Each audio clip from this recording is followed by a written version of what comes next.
नमस्कार दर्शक बंधु मु बुलू आपको पुणी थे स्वागत करुच्ची आम अति प्रिय YouTube channel practical blue farming दुनिया माध्यम तो दर्शक बंधु पुणी एक बड़ खुशी खबर जोटा कि छात्र छात्री तो मागणा मिल लैपटॉप तो केमिति मिल कौन करा पड़ो एवं क्यों छात्र छात्री को मिल मागणा लैपटॉप तो संपूर्ण बरणी जानापी आम भिड प्रथम रू शेष पर्यंत देखूँ।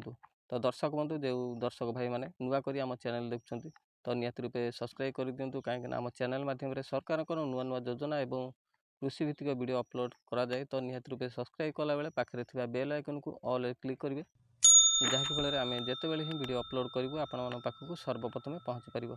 तो दर्शक बंधु पुणी एक बड़ खुशी खबर जोटा कि केंद्र सरकार तरफ जोटा कि छात्र छात्री को मिलवाक जाऊँगी मागणा लैपटॉप तो केमिति मिल कौन करने को पड़ो तो क्यों मैंने ए लाभ उठाई पारे तो संपूर्ण डिटेल्स ये वीडियो माध्यम आपण मैंने जानीपारे। तो वीडियोटी को प्रथम रू शेष पर्यंत देखूँ। तो डेरी नक चलतु वीडियोटी स्टार्ट करवा।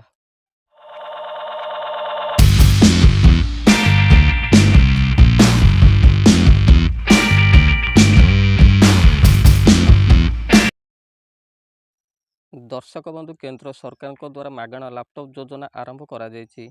यही योजना अधीन सबु छात्र छात्री को मागणा लैपटॉप दिज्व। तो छात्र छात्री मान पाठपढ़ा को सहज एवं सरल करने केंद्र सरकार द्वारा मागणा लैपटॉप योजना आरंभ करा जायछि। यही योजना अधीन सबु छात्र छात्री को मागणा लैपटॉप दिज्व। एथिपाई प्रत्येक छात्र छात्री को लाभ पाइबापी आवेदन करने को पड़ो। आसंता लोकसभा निर्वाचन को दृष्टि रखी यही योजना उपरे विचार करा जाउछि। समान योजना अंतर्गत बालक और बालिका समस्यार सम्मुखीन होउछन्ति। केंद्र सरकार बाछिबा पई 2024 रे लोकसभा निर्वाचन अनुष्ठित हेबो। यही अवधि मध्य अनेक राज्य रे विधानसभा निर्वाचन मध्य प्रस्ताव दिया जाइछि। युवपीढ़ी को आकर्षित करने केंद्र सरकार द्वारा वन स्टूडेंट वन लैपटॉप योजना आरंभ करा जाइछि। यही योजनार सफल कार्यर दायित्व AICTE संस्था को दिया जाइछि। यही अनुष्ठान मध्य वृत्ति कार्यर जत्न निए। यही योजना अधीन डाक्तरी इंजीनियरिंग एवं अन्यान्य क्षेत्र में अध्ययन करुवा युववर्ग आवेदन करें। एथिपाई छात्र छात्री मानक पई 18 वर्षरु अधिक हेबा बाध्यतामूलक रखा जाइछि। एथिपाई सामाजिक एवं आर्थिक दृष्टि दुर्बल विभागर युवक और युवती माने आवेदन करें। यह सहित दिव्यांग पुओ एवं झील माने मध्य यही योजनार लाभ पाइपारे। यही योजनार सर्वाधिक लाभ से छात्र छात्री मानक दिज्व जो माने वैषयिक क्षेत्र में पाठ पढ़ुछंती। यही योजनार लाभ पाइबा छात्र छात्री मानक निजको एक्टिव करने को पड़ो।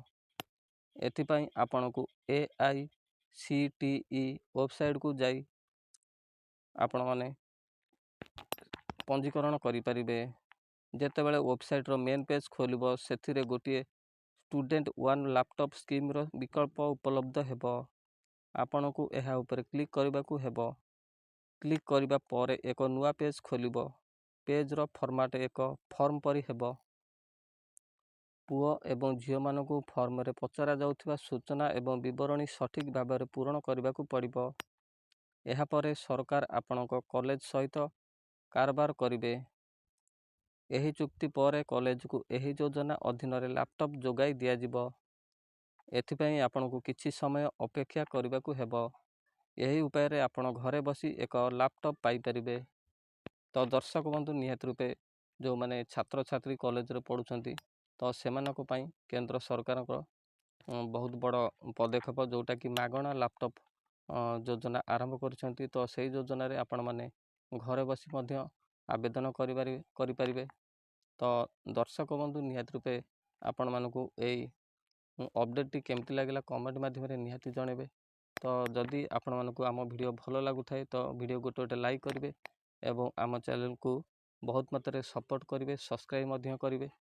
तो आम आग को पुणी नुआ नुआ अपडेट मान आम चैनल माध्यम अपलोड करेंगे आपण माने निहाती देखिपारे। तो दर्शक बंधु आज एतिकी पुणी देखा नेक्स्ट वीडियो रे। रहिली नमस्कार।